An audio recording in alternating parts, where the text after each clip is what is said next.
2월 10일 수요일 매일 성경 묵상을 시작하도록 하겠습니다. 오늘 우리들에게 주시는 하나님의 말씀은 누가복음 12장 35절로부터 48절까지의 말씀입니다. 누가복음 12장 35절로부터 48절까지의 말씀을 제가 봉독합니다. 허리에 띠를 띠고 등불을 켜고 서 있으라. 너희는 마치 그 주인이 혼인집에서 돌아와 문을 두드리면 곧 열어주려고 기다리는 사람과 같이 되라. 주인이 와서 깨어있는 것을 보면 그 종들은 복이 있으리로다. 내가 진실로 너희에게 이르노니 주인이 띠를 띠고 그 종들을 자리에 앉히고 나와 수종 들리라. 주인이 혹 이경에나 혹 삼경에 이르러서도 종들이 그같이 하고 있는 것을 보면 그 종들은 복이 있으리로다. 너희도 아는 바니 집주인이 만일 도둑이 어느 때에 이를 줄 알았더라면 그 집을 뚫지 못하게 하였으리라. 그러므로 너희도 준비하고 있으라. 생각하지 않은 때에 인자가 오리라 하시니라. 베드로가 여짜오되 주께서 이 비유를 우리에게 하심이니이까 모든 사람에게 하심이니이까. 주께서 이르시되 지혜 있고 진실한 청지기가 되어 주인에게 그 집 종들을 맡아 때를 따라 양식을 나누어 줄 자가 누구냐? 주인이 이를 때에 그 종이 그렇게 하는 것을 보면 그 종은 복이 있으리로다. 내가 참으로 너희에게 이르노니 주인이 그 모든 소유를 그에게 맡기리라. 만일 그 종이 마음에 생각하기를 주인이 더디 오리라 하여 남녀 종들을 때리며 먹고 마시고 취하게 되면 생각하지 않은 날 알지 못하는 시각에 그 종의 주인이 이르러 엄히 때리고 신실하지 아니한 자의 받는 벌에 처하리니 주인의 뜻을 알고도 준비하지 아니하고 그 뜻대로 행하지 아니한 종은 많이 맞을 것이요 알지 못하고 맞을 일을 행한 종은 적게 맞으리라. 물은 많이 받은 자에게는 많이 요구할 것이요 많이 맡은 자에게는 많이 달라 할 것이니라. 아멘. 해마다 이제 정기 신방을 할 때가 되면 예정된 날짜와 시간에 맞추어 이제 집을 대청소하고 집안 정리를 잘 해서 자신의 집에 목회자들과 신방대원들이 찾아와도 부끄럽지 않은 모습을 우리는 보여줍니다. 그런데 이제 목사가 갑자기 신방을 가겠다고 하면 안 된다고 다음에 오시라고 그럴 때가 있는데 그분들이 신방 오는 것이 싫은 게 아니라 정리되지 않은 모습을 보여주기가 죄송해서 그러는 경우가 있습니다. 사실 평소에도 늘 집을 깨끗하게 치우고 사시는 분들은 갑자기 손님이 방문을 해도 별로 당황하지 않습니다. 그러나 전혀 정리가 되어 있지 않은데 갑자기 누가 찾아오면 집안에 드리기가 좀 부끄럽잖아요. 그래서 오늘 본문은 우리에게 그렇게 늘 깨어 있어야 하는 것, 즉 언제라도 주님이 오실 때 부끄럽지 않은 모습으로 우리가 살아가야 된다는 걸 말씀하고 있는 본문입니다. 주님께서 왜 도둑같이 임하신다고 말씀합니까? 이건 신방과 똑같아요. 신방 예정 날짜와 시간이 되기까지 우리는 얼마든지 치우고 준비할 시간이 있기 때문에 마냥 게으르거나 일을 미루어 둘 수 있습니다.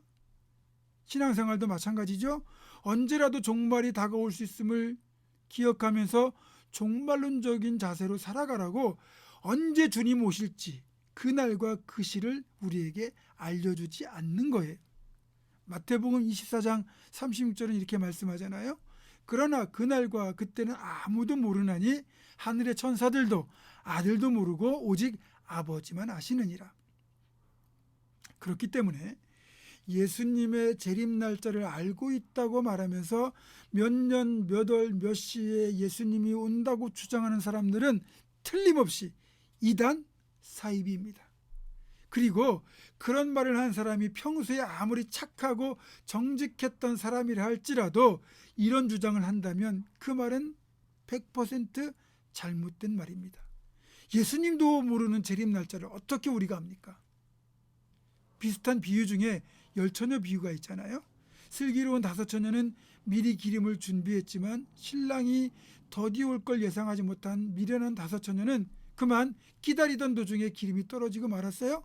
그래서 기름이 있는 다섯 처녀에게 기름을 나누어 달라고 요청했지만 함께 쓰기에는 부족하니까 빨리 가서 기름을 사오라고 했고, 결국 기름을 사러 간 사이에 신랑이 도착하는 바람에 다섯 처녀는 혼인잔치에 들어갈 수가 없었다라는 내용이잖아요. 이들의 문제는 기름을 많이 준비하지 못했다는 데 있는 게 아니고요. 신랑이 올 시간을 자기들 편리한 대로 잘못 계산했다는 거예요. 그러니까 자기들 계산대로 필요한 만큼만 기름을 준비했다가 신랑이 제때 안 오니까 그만 이런 일이 벌어지잖아요. 신랑이 언제 올지를 알려주지 않는다는 것. 다시 말하면 신랑이 올 때를 알지 못하니까 항상 그때를 준비하고 살아야 된다는 것이 바로 종말을 대하는 우리들의 태도가 되어야 됩니다. 그렇기 때문에 평소에 우리의 신앙과 삶의 자세가 어떠해야 하는지를 한마디로 알 수 있는 구절이 바로 35절입니다. 허리에 띠를 띠고 등불을 켜고 서 있는 종의 자세로 살아가라는 거죠. 그리고 이런 사람이 바로 우리 주님이 찾으시는 사람이라고 말씀하고 있는데 42절입니다. 지혜 있고 진실한 청지기로서 주인에게 그 집 종들을 맡아 때를 따라 양식을 나눠줄 사람이 누구냐? 그게 바로 우리가 되어야 되는 거죠. 그리고 그런 종을 주인이 너무 기뻐하고 사랑해서 37절에 보면 오히려 종들을 풍성한 식탁을 차려 대접하고 시중을 들어준다고 말씀하고 있습니다.